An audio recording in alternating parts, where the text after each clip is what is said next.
Saya seorang narapidana. Pada saat saya di penjara, saya dikasih hadiah sama Allah. Penipuan itu memang jelas dilakukan oleh suami saya. Gitu.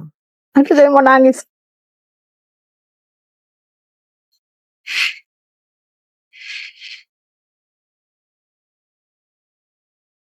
Tapi yang anak saya yang kedua langsung peluk saya.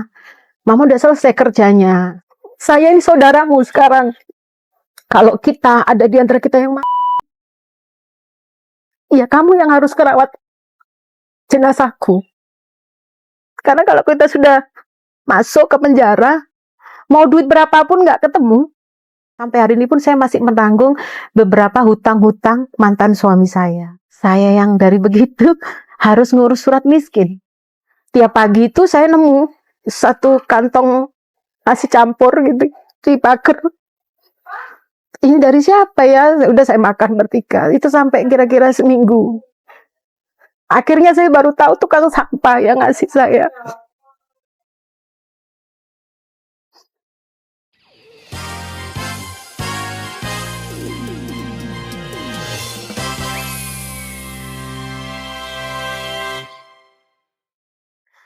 Halo, nama saya Hani Yudonegoro. Saya biasa dipanggil teman-teman itu Hani Yudo.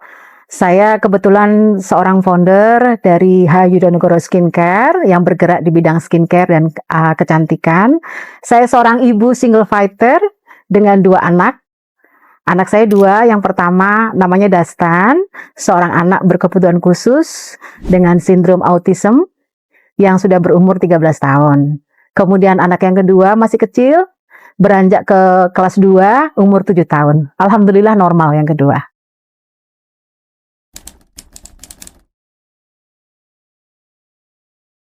Betul, saya seorang narapidana. Saya baru keluar tanggal 30 Januari tahun 2023. Jadi sekitar 2 tahun yang lalu.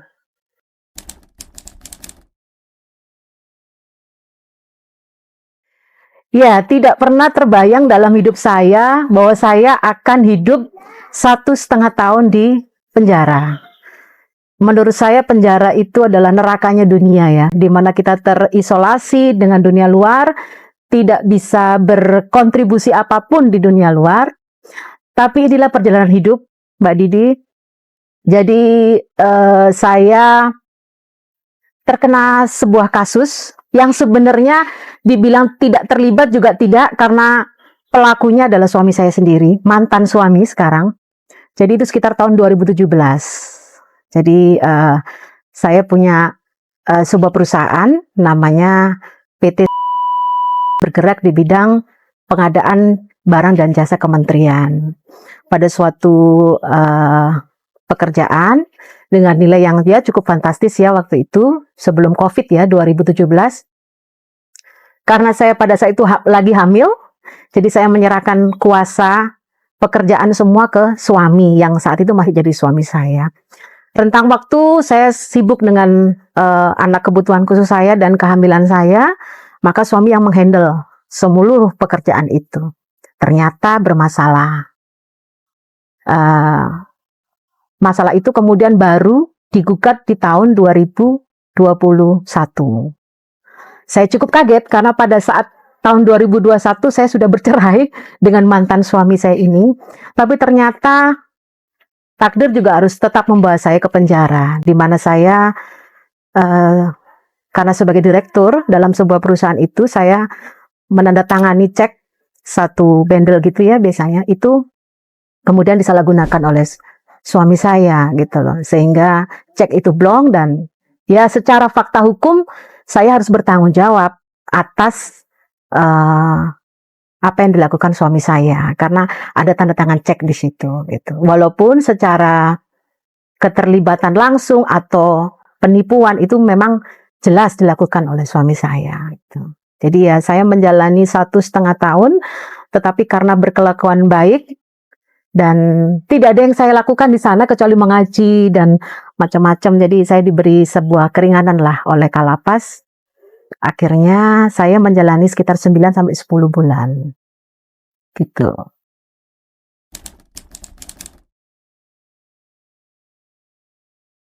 Saya kebetulan punya suster dulu, jadi selama saya masuk, karena saya masuk itu juga posisi mendadak ya. Kalau kita dijemput ya juga tidak mungkin janjian sama pihak penyidik, jadi langsung dijemput, tidak bawa apa-apa. Kebetulan ada teman saya Mbak Hani Fatria yang mendampingi saya waktu itu.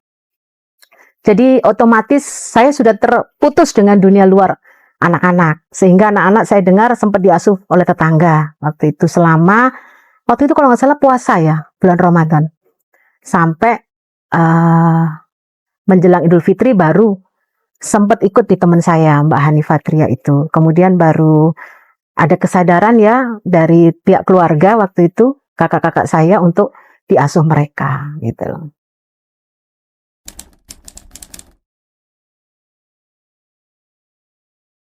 Tidak ada cerita, pasti tidak ada cerita karena tidak ada komunikasi. Di dalam penjara itu kami tidak bisa menggunakan handphone kan. Kami tidak bisa berkomunikasi. Jadi nyaris tidak pernah ada cerita apapun. Gitu. Paling nanti satu-satunya orang yang menjenguk saya di penjara ya Mbak Hani Fatria. Jadi dia bisa cerita waktu itu, anakmu begini itu aja. Cerita yang saya dengar searah. Jadi tidak bisa berkomunikasi dua arah dengan anak-anak gitu loh.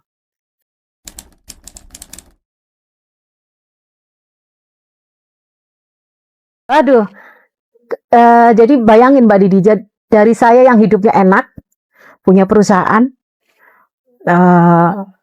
kami menghandle pekerjaan-pekerjaan yang nilainya fantastis, tiba-tiba saya harus dimasukkan di dalam sebuah ruangannya itu sekitar 30 orang, kamar mandinya 2, tidak ada pintu. Anda bayangkan saya, terus ya nyun sewu, airnya juga ya, kesehatan juga. Kalau kita, barang yang paling langka di dalam penjara itu adalah obat. Jadi sebisa mungkin kita jangan sampai sakit. Wis, itu sudah rezeki. Ketika kita sakit, susahnya minta ampun cari obat. Harus antri di klinik, harus ini dan sebagainya. Tetapi sampai saya duduk di sini, saya tidak pernah menyesali apa yang terjadi. Karena aduh, saya mau nangis.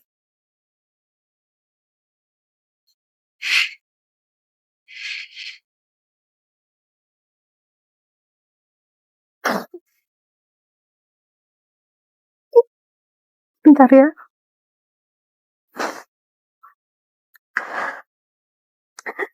Saya pernah bilang ke seluruh teman-teman di situ, kita ini nggak bisa berhubungan dengan orang luar. Jadi saya ini saudaramu sekarang. Kalau kita ada di antara kita yang ya kamu yang harus kerawat jenazahku. Jadi kami itu kalau malam berkumpul saling cerita. Karena ada banyak sekali kasus-kasus ya. Saya sekamar dengan pembunuh ya waktu itu, yang sempat viral juga.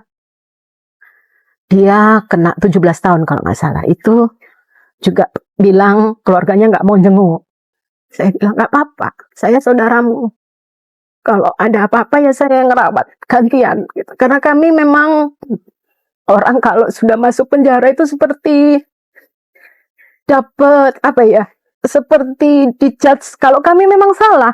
Padahal sebenarnya kalau Mbak Didi tahu banyak orang-orang yang mungkin terpeleset dan mungkin ya harus menjalani gitu. Jadi nggak semua itu penjahat.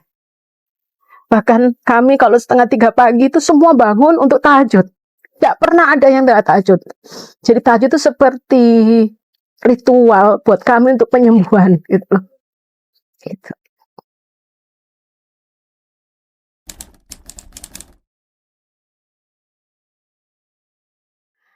Saya pulang,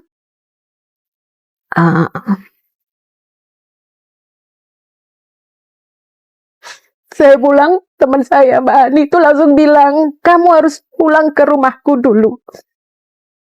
Karena saya nggak ada tempat. Keluarga juga tidak pernah membesuk. Kamu cepat pulang ke rumahku, saya nginep sehari, terus saya jemputan anak. Nah, itu saat momen yang saya 10 bulan nggak ketemu dengan anak saya. Nggak ngerti wujudnya seperti apa, apalagi yang autis ya. Saya datang, jemput, ya yang autis mungkin masih bingung, ini siapa gitu ya. Bingung, dia bingung, ini mamaku pernah tahu atau apa. Tapi yang anak saya yang kedua langsung peluk saya. Mama udah selesai kerjanya. Saya kan mungkin dibilang kerja. Sudah Dek, saya udah kerja. Ya udah ayo pulang. Saya bingung pulang kemana. Di rumah pasti kotor, nggak ada apa-apa, ya kan. Akhirnya saya diinepkan teman saya Mbak Hani itu ke apartemen waktu itu. Saya pikir kalau di apartemen terus biayanya gimana gitu. Sedangkan rumah itu sudah kosong, song, tidak ada. Saya kasur aja nggak punya. Semua dijual. Saya memang minta ke teman saya jual semua untuk saya hidup di penjara atau untuk keperluan anak-anak. Jadi saya pulang tuh kondisi nggak ada apa-apa, cuman kosong song. Rumah segede itu nggak ada apa-apa. Saya bertiga, kemudian listrik waktu itu juga mati, air juga nggak dibayar kan, jadi bingung. Akhirnya ada tetangga juga yang menawarkan bantuan untuk ngasih air. Tapi kan saya bingung Mbak Didi, ini besok makan apa? Kalau saya sudah terbiasa makan nasi penjara kan, anak saya gimana gitu kan. Akhirnya tiap pagi itu saya nemu satu kantong nasi campur gitu di pagar. Ini dari siapa ya? Udah saya makan bertiga. Itu sampai kira-kira seminggu. Akhirnya saya baru tahu tukang sampah yang ngasih saya. Ya ternyata ya dia dulu pernah kalau ini saya kasih gitu ya. Mungkin dia ini kok lama rumahnya nggak ada orang gitu. Akhirnya saya harus punya sesuatu yang untuk bertahan hidup gitu ya. Ternyata di lantai 2 masih ada beberapa barang. Saya jual semua Mbak Didi, saya jual semua, saya lelang. Jadi saya tidur di ruang tamu dengan tikar sama 2 anak saya. Nggak ada TV, nggak ada kulkas, nggak ada apa-apa. Jadi saya jual semua untuk modal pembuatan serum itu, skincare saya.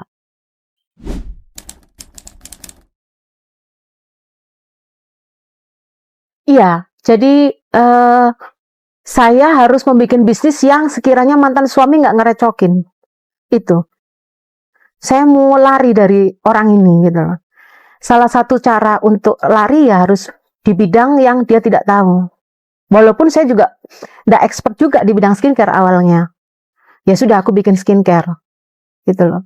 Jadi dia tidak ada sumbangsi apapun, dia tidak mengerti apapun, dan dia tidak jauh-jauh. Dan it works. Itu ternyata berguna. Jadi sampai sekarang pun dia tidak direcokin, tidak ini gitu. Walaupun tertati-tati, tapi saya aman. Daripada saya punya bisnis yang besar seperti kemarin, seperti dulu, tapi akhirnya resikonya juga masuk bui gitu loh.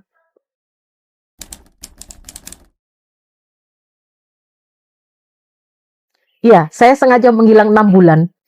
Saya tutup sosmed karena kita orang media ya, Mbak Didi, ya kan? Jadi jarum jatuh itu pasti ketahuan. Jadi tanpa perlu saya ngomong, mereka pasti sudah ngerti saya di penjara. Itu sudah pasti. Walaupun pada saat saya keluar, mereka tidak pernah membahas gimana Han, kamu enggak. Tapi saya tahu mereka pasti tahulah kalau saya mantan napi.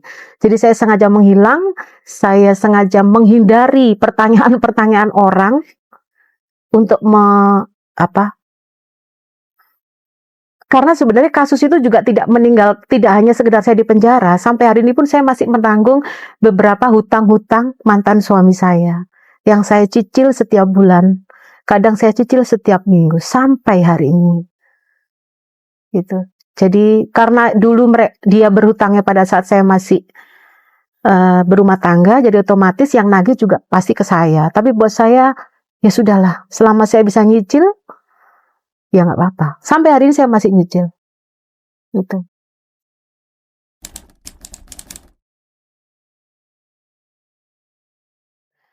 Pelanggan serum pertama siapa ya? Ya tentu Mbak Hani Fatria ya, yang dia juga ikut menggodok dan sebagainya. Saya jadi bayangkan Mbak Didi, saya sudah terpuruk, sudah mantan napi, orang pasti kan berpikir mantan napi itu kan kalau nggak penipu, macam-macam kan ya. Jadi orang tuh kalau mau berhubungan sama saya itu kan agak ini gitu loh. Jadi saya harus nawarin satu-satu gitu. Ya untungnya mereka mungkin mendengar versi yang sebenarnya.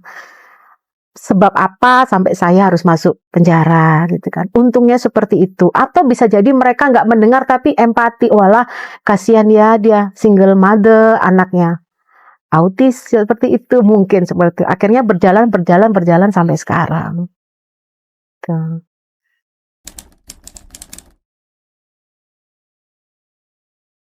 Sejak saya keluar penjara, jadi gini, sejak saya keluar penjara saya tidak pernah membayangkan mau seperti apa saya besok. Karena ternyata apa yang kita rencanakan itu enggak. Jadi gini, dalam hidup itu kita nggak usah berencana yang macam-macam. Yang penting kita jadi orang baik. Masalah kita ditipu, masalah kita nanti kembali semua kok. Dan itu terjadi. Itu terjadi. Saya nggak pernah menyangka waktu itu ya, bisa mungkin skincare-nya sekarang sudah mulai berkembang, ya kan, sudah banyak orang tahu. Tapi pada saat itu saya cuma berpikir bagaimana saya harus punya duit 100.000 tiap hari untuk makan. Karena kalau saya nggak dapat 100.000, anak saya nggak bisa makan untuk 3 kali makan ya sehari. Cukup 100.000 pada itu bayangan saya. Jadi kalau ada yang beli serum, ya udah saya bikin makan. Besok udah nggak ada lagi, nggak ada. Jadi itu sampai 3 bulan, 4 bulan. Gimana caranya 100.000 per hari gitu kan? Anak-anak terpaksa saya stop sekolah. Nggak punya ini. Sampai saya telepon kepala sekolah, saya disuruh bikin surat miskin. Bayangin Mbak Didi, saya yang dari begitu harus ngurus surat miskin. Akhirnya saya bikin surat miskin supaya nggak bayar SPP. Itu pun ditolak karena rumah saya segede gitu. Jadi orang nggak percaya, RW-nya itu nggak percaya saya.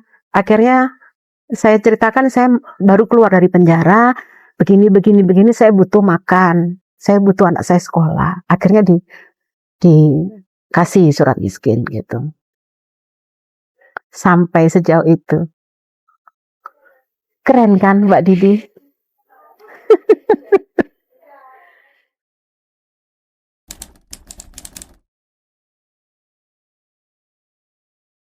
Karyawan kalau freelance sudah 5.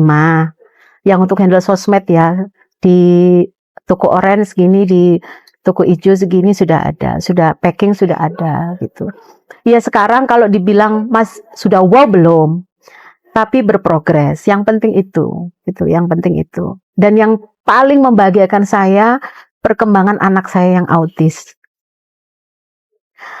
Ini benar-benar keajaiban Allah ya. Jadi saya jemput dari yang dia dulu harus minum obat. Begitu saya tinggal di penjara, begitu saya jemput sama sekali sampai hari lepas obat. Tidak pakai obat, dia begitu tenang, gak tantrum lagi. Ini kan sebuah keajaiban bahwa kalau kita melepas sesuatu dengan ikhlas, itu juga bukan punya saya kok. Anak itu juga bukan punya kita. Biar Allah yang urus. Ternyata beneran diurus. Begitu saya jemput, dia tambah sehat, dia perkembangannya bagus, akhirnya bisa sekolah lagi. Dari situ saya menyimpulkan Mbak Didi, apa sih yang kita sombongkan itu? Karena kalau kita sudah masuk ke penjara, mau duit berapapun nggak ketemu. Mau kita punya duit apapun tetap aja makan nasi cadong.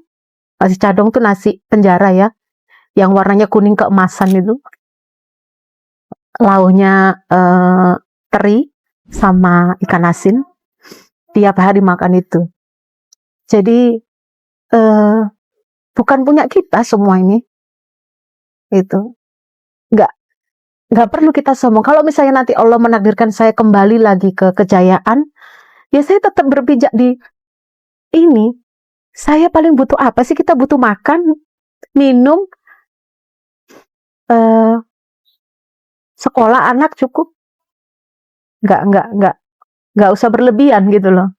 Makanya tadi banyak temen, kamu kok nggak pernah flexing? Kayak owner skincare yang lain. Loh bisa saya flexing. Tapi untuk apa? Menipu. Saya berani menipu. Saya nggak ke situ kok. Gitu. Jadi awalnya saya bikin bisnis ini karena satu ingin menghindari cawe-cawe mantan suami, ya. Yang kedua, bisnis ini kan memang cepat, untungnya juga lumayan. Jadi saya bisa membantu banyak orang, gitu aja sebenarnya. Gitu. Wong kebutuhan saya sendiri juga nggak banyak sebenarnya.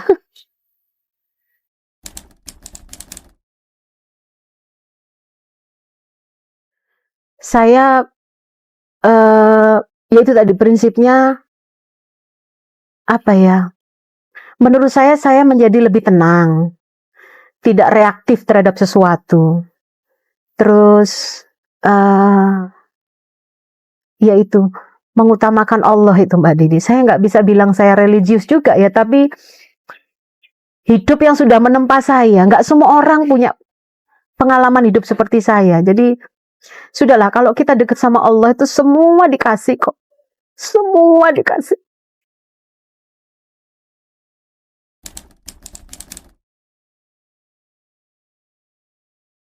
Eh sampai hari ini masih ada beberapa yang berhubungan, bahkan ada beberapa yang saya pekerjakan sebagai admin ya. Tapi mostly kebanyakan juga sudah hilang ya, sudah hilang. Karena mereka saya dengar sudah dipindah ke layar kemana gitu. Jadi nggak menetap di satu tempat gitu loh.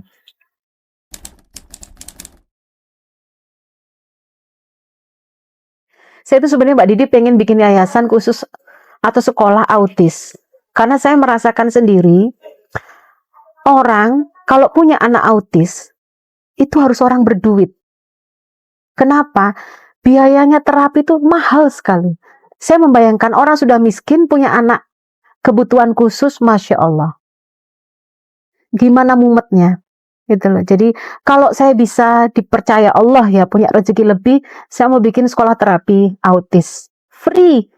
Biar saya yang bayar terapisnya. Gitu loh. Biar Mbak, itu anak kan anak surga ya katanya ya. Mereka tidak bisa berpikir logis, mereka tidak bisa berpikir normal gitu loh. Tapi apa salahnya kita juga mengobati mereka gitu loh. Pada saat kita masih mampu. Nah itu butuh finansial yang cukup Mbak untuk menterapi mereka. Nggak bisa kalau orang sudah mumet dengan kesejahteraannya sendiri, nggak mungkin bisa membantu anak yang autis itu. Gitu loh. Kebayang itu sih saya. Bismillah ya, mudah-mudahan 2026 lah planning saya. Itu saya bikin sekolah lah, nggak usah besar, tapi yang pasti gratis lah.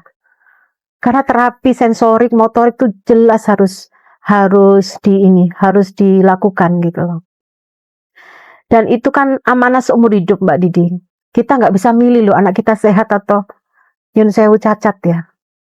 Tapi ketika kita dianugerahi, saya tuh banyak belajar loh dari anak saya Mbak, yang kebutuhan khusus itu, belajar sabar.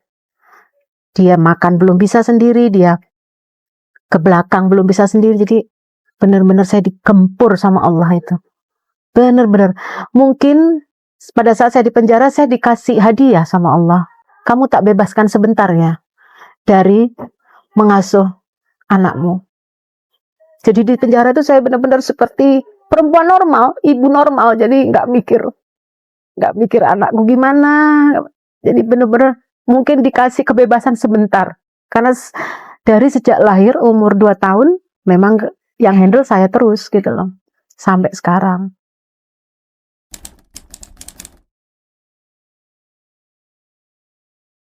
Kebetulan adiknya itu lebih mature ketimbang umurnya. Jadi dia kadang menyuapi, kadang memandikan, padahal usianya terpaut 6 tahun gitu loh. Gitu. Ya kado khusus lah dari pernikahan saya sama mantan suami yang bermasalah ini, kadonya ya anak saya itu.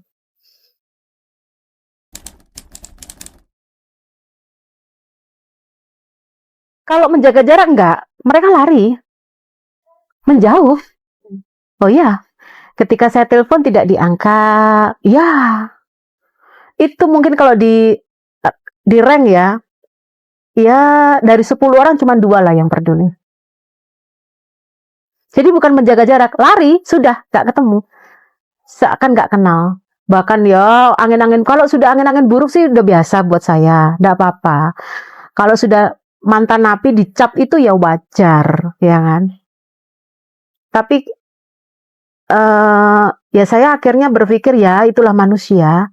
Ketika butuhnya pasti ke kita, ya kan. Kalau lagi sudah merasa nggak butuh ya lari. Nggak ada, saya nggak punya circle sekarang, nggak punya lingkaran teman yang khusus, itu nggak ada.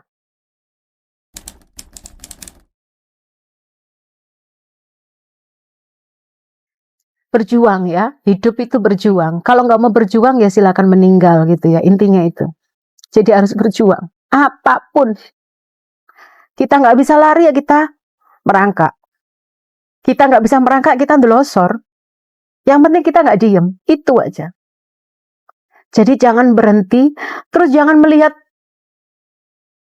kesuksesan orang, terus kita kok bisa ya nggak? Jangan begitu. Orang itu punya masanya sendiri-sendiri Mbak Didi.